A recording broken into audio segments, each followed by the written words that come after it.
Hi again. This week we dive into a novel, and that should give us plenty to sink our teeth into on our topic of realism. I hope you've been looking forward to getting into it in this way, as I have. The Adventures of Huckleberry Finn by Mark Twain should provide us with a vast amount of data for our considerations of realism.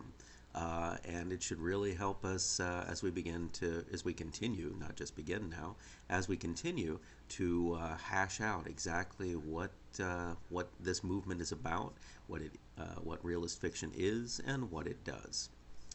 Our workshops help us in a couple of different ways this time around. Workshop one has us consider how we deal with what's real when what's real is something we'd rather not hear. The case in point's very direct and simple. In Huckleberry Finn, one of Twain's central characters is an enslaved African American, and the purported action of the story is his quest for his own freedom. Now, as he does this, he encounters many other characters who hold different points of view about race. Uh, they they their language simply reflects an acceptance of racism, which is part of the historic fabric of the narrative's telling. Now, this has become problematic in the years since the novel's writing, and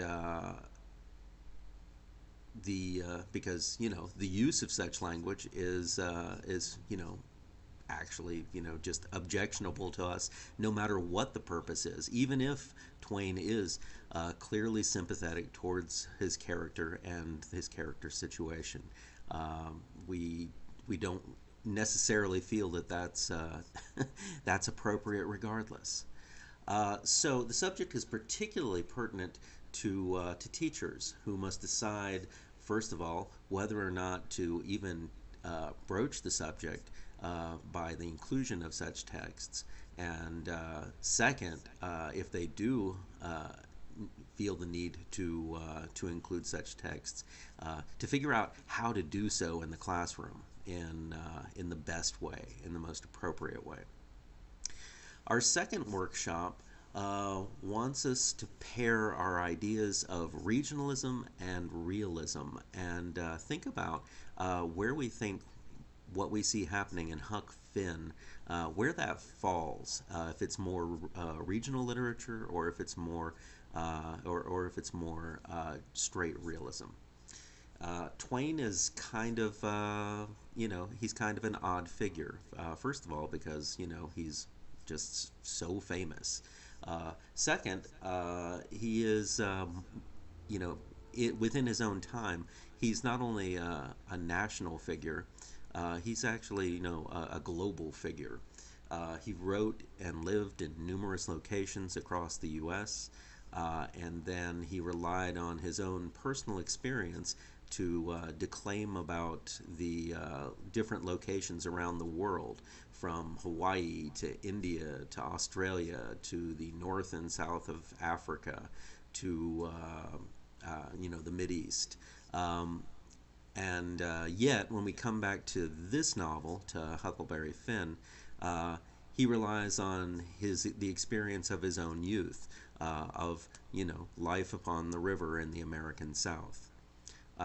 So he has that experience, but is that enough to call what he does in it regional? Especially when he's sitting in Connecticut writing it about the American South. If it's not regional, then is it something else? Hemingway famously identified Huckleberry Finn as the great American novel. And that is awesome for Hemingway. We have a different set of standards, however. If we're going to start making a claim about the great American novel, then we need to start identifying criteria for what exactly a great American novel has to be, what it should be, and of course, what it is if this is it. And then we need to start developing our proof to coincide and show how it fits those criteria. Now, on the subject of the great American novel, I'll provide some materials this week contemporary to the 19th century, and these will help to help with such formulations. And I'll also have some additional materials on Twain to help us, and of course, by that I mean to complicate things, to help us think about how we approach the author, and again, when we approach an author of such stature, it's different than just picking up someone, say like Hamlin Garland, who no one virtually knows anymore. Besides the workshop discussions, we have an additional assignment this week. It is the 3-3 close reading analysis is what it's labeled as. And it's not really so much an assignment as it is a warning. Uh, Basically, the close reading analyses are there's always going to be it will always have this setup where the week before we're doing one, we'll have a thing saying, hey, look out, there's a close reading analysis coming up. And it's no that's how this is working.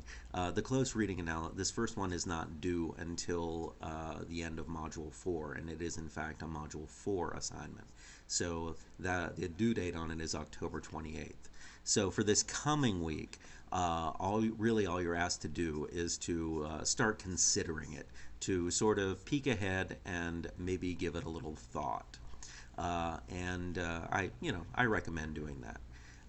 Basically, what this one is asking us to do is to look at the work of Jacob Riis, who is subject of our readings in Module 4, and look at his journalistic writing, and to find a comparison for it from your own experience.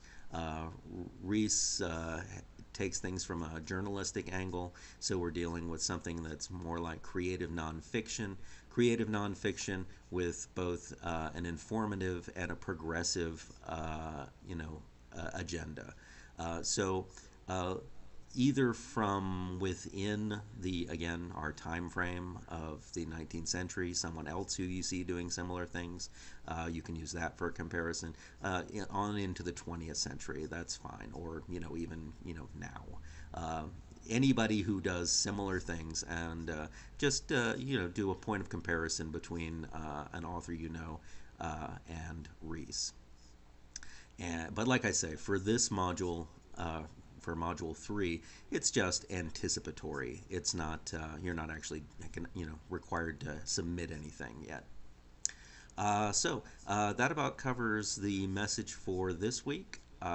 If you have questions, as usual, let me know, and I will do everything I can for you.